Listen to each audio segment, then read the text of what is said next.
Hej Uffe, anden video fra mig. Jeg har fået lov til at gæstetræne på U16 Skanderborg. De har sagt, at der kommer 14-16 spillere.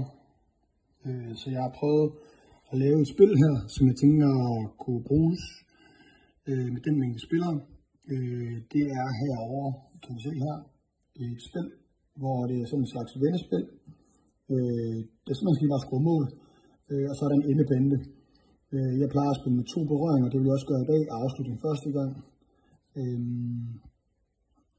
Det der er vigtigt, fokus, bakstopper, de skal falde ud, så de kan spille fremad, så de har den rigtige retning mod modstanderens mål, og så er det pasninger gennem kæder. Midtbane, modsatrettet løb, det vil sige, hvis der er en 8 eller en 10, der løber ned, så skal der en 6, der løber dybt, og også her skal de være retvendte. Angriber, de skal score mål, og de skal frigøre sig fra deres markering. Som sagt, reglerne, 2 berøringer, afslutning første gang.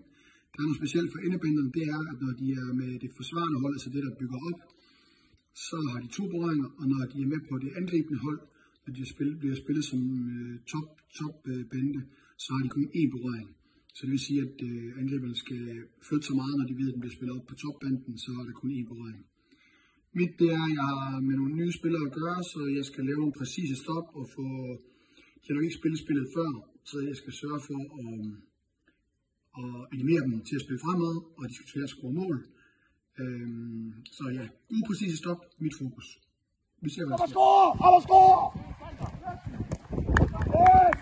Kør nu, mand! Kom nu! Kom nu!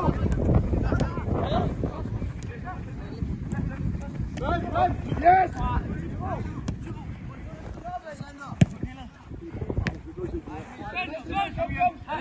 Kom nu, Alex! Frem med Alex!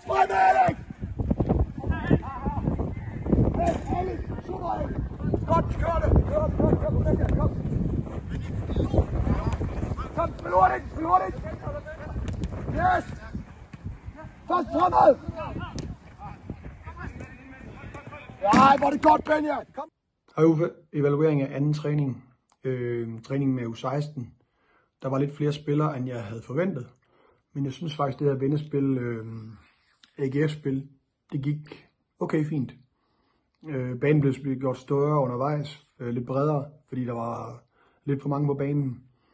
Og jeg kendte heller ikke deres positioner, så det blev sådan lidt, de spillede, hvor de plejede. Men jeg synes egentlig, at det virkede som om, at de tog det godt til sig. Og fokuspunkterne med, at de skulle være retvendte i bagkæder, spille igennem kæder og modsatrettet løb. Og jeg betonede også, at der skulle være, at det gælder om at score mål, og det er jo meget simpelt. Så alt i alt en fin oplevelse, og der var muligheder for at få de stops, jeg gerne vil have. Så ja, jeg er okay tilfreds.